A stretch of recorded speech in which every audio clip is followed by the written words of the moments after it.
真是斗智斗勇啊！哎，这个迎击打非常好的，门儿都没有，有机会。哦，哎呦，效果给我瞄准了打，风马不要过来！连续打中了。中国山东猛将又打废2位世界冠军，这已经是他打废的第16位世界拳王。不得不说，曹鲁健打外国冠军是真的狠。英国泰拳世界冠军来滑踢馆，结果被曹鲁健干脆利落2拳打断肋骨，疼得他嗷嗷惨叫，痛苦不堪。肋骨被打断的同时，大腿也没保住。曹鲁健的大腿就跟混凝土一般坚硬，轻轻松松就把英国泰拳世界冠军打服了。他的下场是很多外国冠军的缩影。看到他的惨状，完全可以联想到其他入侵者的模样。简单介绍一下曹鲁健，他是国内除了方便以外最顶尖的散打选手，连续蝉联了9年山东省散打锦标赛冠军。用脚趾头都可以想到曹鲁健的武术根基究竟有多深厚。他的对手是英国泰拳世界冠军奥戈勒斯。其实他并不想来滑踢馆，因为奥戈勒斯内心非常清楚来滑踢馆的后果。碍于他是美国最忠实的小老弟，看到美国大兵在中国擂台被打得嗷嗷惨叫，奥戈勒斯接到上级命令之后，第一时间就来到了中国擂台，是要打败曹鲁健，为美国大兵一雪前耻。话就不多说了，来让我们欣赏一下曹鲁健的精彩表现。白色短裤是中国勇士曹鲁健，黑色短裤是为美国出头的英国世界冠军奥戈勒斯。那么说是在这个是他的前任的名将，而在现在这个级别当中，现在是曹鲁健脱而出的一名新星。你看他的这种他这个扫踢动作和练泰拳的是不一样的。连续的鞭腿。曹鲁健的身高非常的高，达到了1.88米。上了擂台之后的曹鲁健没有任何废话，拿着亚历山大的重拳就开始疯狂输出奥戈勒斯。别看此时的奥戈勒斯很坚强，没有倒下，其实他的肋骨已经受到了损伤。照这样打下去的话，不出一个回合，奥戈勒斯就会被曹鲁健打趴下。没有这么大，那时候打75，现在改成打80。他的拳腿组合很有这个力量。在之前的风马奥戈勒斯的比赛当中呢，风马的身高是一个起到作用了，连续打中了，攻击了同一个地方。曹鲁健打得非常轻松，简简单单就把来滑踢馆的奥戈勒斯击倒了一次。面对裁判的读秒，奥戈勒斯内心有10万个草泥马路过，他根本没想到曹鲁健的实力竟然这么强大，也没想到曹鲁健的爆发力来的竟然如此之快。抵抗力，看曹鲁健能否扩大战果，连续的打得太踢口拳，连续攻击肋部。现在这个成了对方的软肋，对，这成软肋了就是软肋，这真是软肋，连续攻击同一个地方。他现在有意识想下压来守住这个地方，但是很难。你看那个英国的奥戈勒斯这在泰国比赛里面，想为美国大兵出头的人多了，像奥戈勒斯这种不怕死的小绵羊，不知道曹鲁健一年到头需要打败多少个。在绝对的实力面前，奥戈勒斯的泰拳技术显得十分渺小，甚至连最基础的泰拳招式都很难实施出来。那是因为曹鲁健一直把距离控制得很好，根本不给奥戈勒斯合适的输出机会。曹鲁健这样聪明的，对，加强要腿法的进攻，要上头，因为你身高1.88米，这很容易起高鞭腿上头动作。这场比赛曹鲁健可以说在身形方面还有速度力量方面都占尽了优势。这个开局很好。曹鲁健的3板斧给奥戈勒斯制造了巨大威胁，但随着时间的推移，奥戈勒斯也算是找到了合适的进攻机会。不过曹鲁健的反应速度实在是太快了，他根本不给奥戈勒斯缓冲的时间，只要他敢打出主动进攻，那么等待奥戈勒斯的将会是一连串的组合攻击。打中了曹鲁健，奥戈勒斯的内围战呢还是非常的独到，但是呢，曹鲁健大开大合，并不给奥戈勒斯机会。这很浪费体能的呀，曹鲁健。你看，右手上勾拳，你看没有？又打一个上勾拳。这倒计时还有10秒，不管怎么说，奥戈勒斯也是英国的泰拳世界冠军，没点真实力的话，他也在英国擂台混不下去。要不是接上了上级命令，奥戈勒斯才不会作死来滑踢馆。既然来都来了，曹鲁健必然会借此机会展现一次杀鸡儆猴，打败奥戈勒斯就是最好的证明。警示那些外国冠军，来到中国擂台踢馆的下场没有太惨，只有更惨。腿也很重，是的，这个时候奥戈勒斯呢防守显得有一些的软绵无力，毕竟是自己的前腿多次遭受到了曹鲁健低扫踢的砍击，那边已经都红了。是的，现在曹鲁健就低扫踢完的时候，一定要加强你的后手的后控制。曹鲁健突然的战术转变，让奥戈勒斯有点措手不及，连续的扫踢彻底让奥戈勒斯明白了中国功夫的恐怖。上一回合曹鲁健还在用频繁的拳法攻击他，结果到了下一回合就突然转变战术，打了奥格勒斯一个措手不及。不了这个选手，这是充分反映了一个我们就叫一个杀手气质，一旦是看到了胜利的可能，马上进行追击。对，而且都在同一个位置上。是的，刚才拳的打肋，现在在攻击自身腿。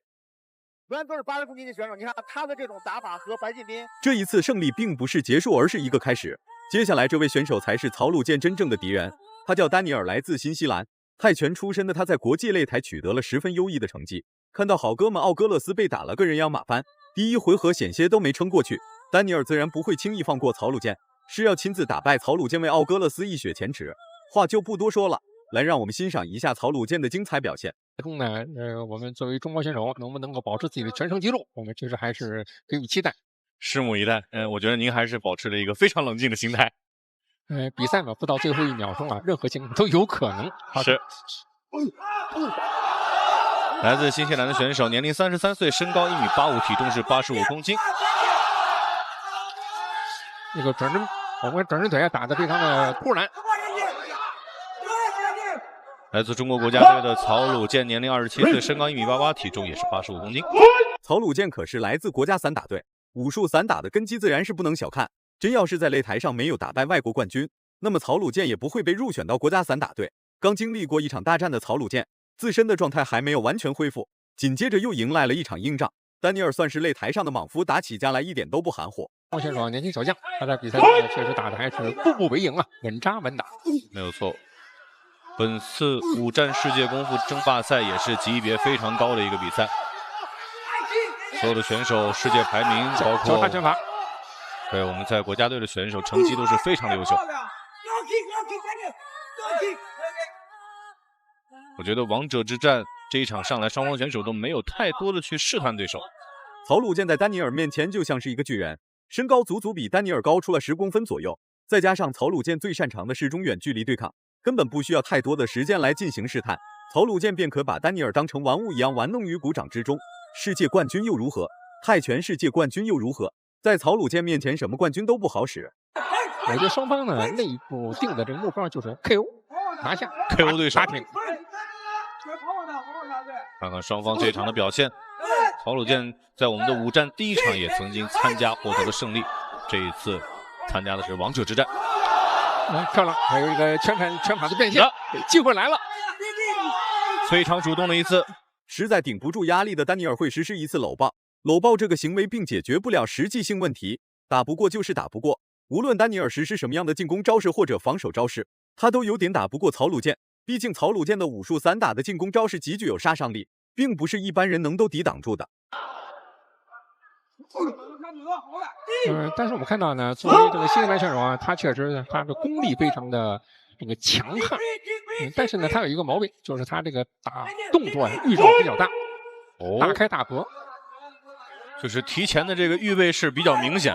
我们经常讲的这拳击中国术语叫打电话，就是你拉开架子就给你一个对方给一个提示，就是我要做动作，我要打你了，所以我们就打电话嘛。别看丹尼尔呆愣在原地一动不动，其实他内心害怕极了。简单1回合的对抗就把丹尼尔吓了个半死，再加上曹鲁健是属于前期作战选手，基本上没有任何试探，直接就是火力全开。到了第2回合的曹鲁健也没有闲着，时时刻刻都在给丹尼尔施加压力，试图以巨大压力压垮丹尼尔，保证对立于不败，不出现什么明显的纰漏。果然，第2局来自新西兰的丹尼尔·杰梅，不停地找到曹鲁健的破绽，